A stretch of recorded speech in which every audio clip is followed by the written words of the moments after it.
Antonio Trillanes and some NBI operatives are still at the library, Mr. President. May I move that the Sergeant at Arms uh, remove these people from the vicinity of the Senate.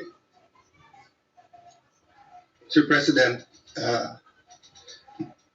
dear colleagues, Senator Trillanes, as a former member of the Senate, is welcome in the Senate and will of course be given due courtesy unless he has He is part of the harassment, unless Mr. he is President. part of the harassment. So Kasama niya. you gave me that Siya ang answer. nagkuha sa NBI na harangin ako dito. So Bakit natin hayaan siya nandito siya? yes, with that clarification, is there any objection that we ask we will ask the NBI to leave except for the person or people who assaulted you, because in my view, our legal should bring them for inquest because they were caught flagrante delicto assaulting a senator in our premises. Yung nag-assaulto sa'yo, hindi dapat pakawalan. Dapat dalhin sa for inquest. No? Yung kung walang kilalaman na nandito at wala silang official business dito, may motion ang Senator Bato na paalisin sila sa Senate. Is there any objection? Mr. President. Yes, Mr. President, Senator I have no objection to the motion of Senator De La Rosa. As a matter of fact, I will probably support this motion, but parliamentary rules dictate that we settle first the previous motion. Yes. There is a Yes. pending motion eh. Kaya hindi Yes. pwedeng patungan ng lesser Yes. motion. Thank you for the let's reminder. resolve first the motion of Senator Igoy Estrada unless he wants to withdraw the motion. Yes. With Senator Pia Cayetano, is it on the same topic or a different topic? It's a continuation of the removal of the person, so I can wait until Yes, this let's motion is act resolved. first on that. Senator Estrada, may I ask if you can withdraw because I think mas urgent na umalis na muna yung mga NBI. Then we can have a short huddle with the Sergeant at Arms whether we will ask him to report here officially. Mr. President, Yes. if I may, Yes. sana bago sila paalisin, i-identify muna natin yung mga Exactly. nagharang sa atin at i-inquest natin. Yes. Kapailan natin ang kaso. Bago sila paalisin dito lahat. Ah. Dahil paano tayo king queen dito? Yes. Inassault na tayo dito sa ating opisina. Tapos walang mangyari. Paalisin lang natin. We So, have to arrest them. yeah, let me clarify, Senator Bato. That's my point a while ago. Papaalisin yung mga walang kilalaman sa pag-assault sa iyo. And Correct. that is not limited to those who threw punches or wrestled you. Meaning, if they are in conspiracy together in trying to prevent you from attending the I session, am sure Trillanes is involved, Mr. President. then Andyan siya eh. then Kasama nila. my suggestion is to consult with the legal and to bring them for inquest. No? But before that, I will follow the suggestion of Senator Soto. Can we first dispose or withdraw muna? Mr. President, I withdraw my previous motion. So since the motion is withdrawn, Senator Pia. Yes. I think this is what the Senate President had in mind in any case. Let me just put on record. I think Senator Bato will also welcome this. Before removing anyone who is not involved, you have to determine who is involved and who is not involved. Obviously, I think that's quite obvious. But to be clear with the instructions of the Senate President, everybody here should be dealt with because they are here for a reason. We need to hear from them. They should give their testimony kung bakit sila nandito, sino ang nagpapunta sa kanila dito, ano ang instructions sa kanila, kahit tumayo lang sila dito, we want to know why are they here. So just to be clear, I'm pretty sure that is what the Senate President meant, but perhaps we can instruct our legal team very carefully bago paalisin. Pati yung identification nila, yung official identification nila, baka may mag-missing in action dyan.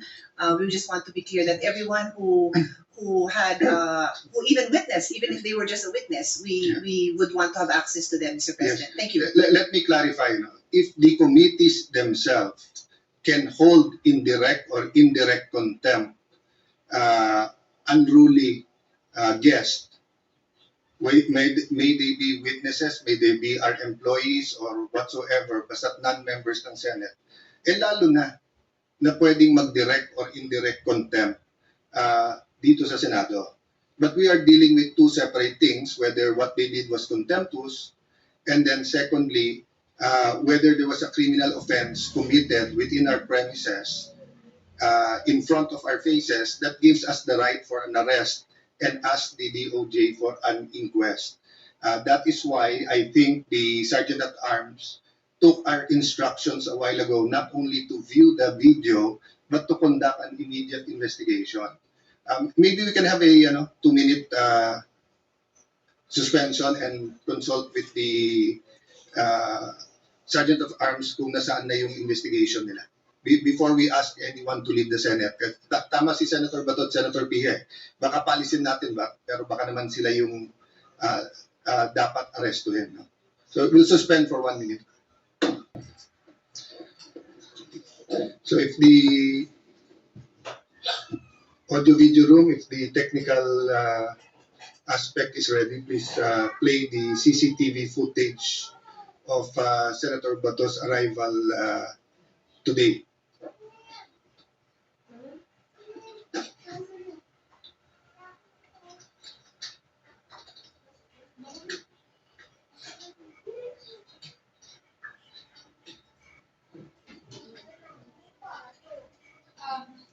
Bigay mo kay daddy to.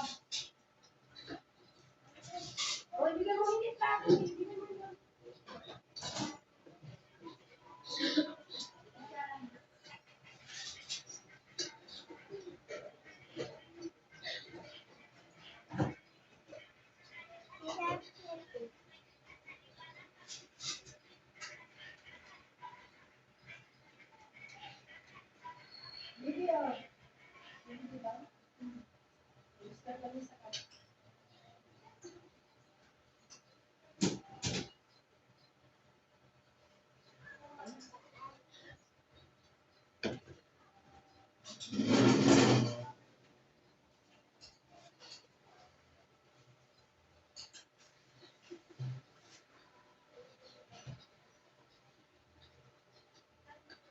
Kami dito kami.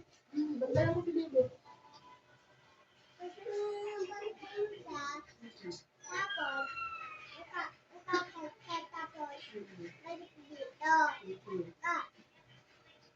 Ano ka naman ay?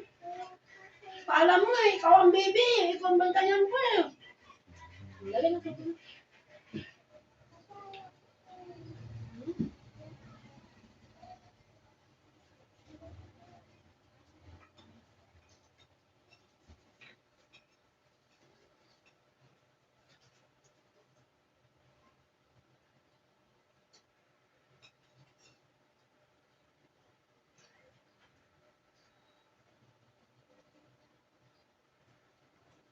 Ano nga ba?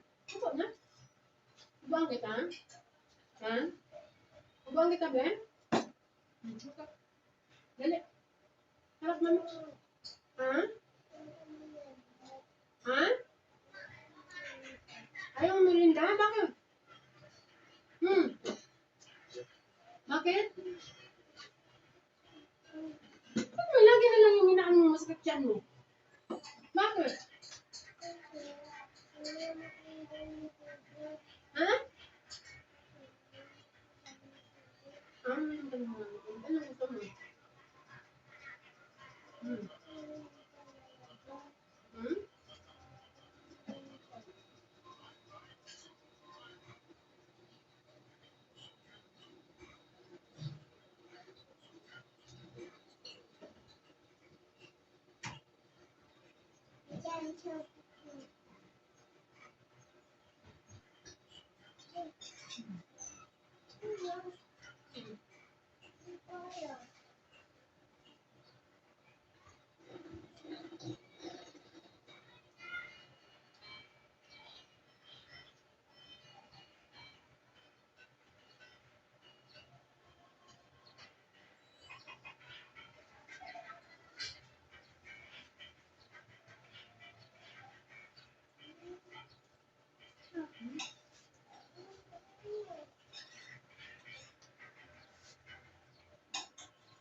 the chair will recognize Senator Marcoleta, who had the floor before our colleagues suggested that we watch for ourselves.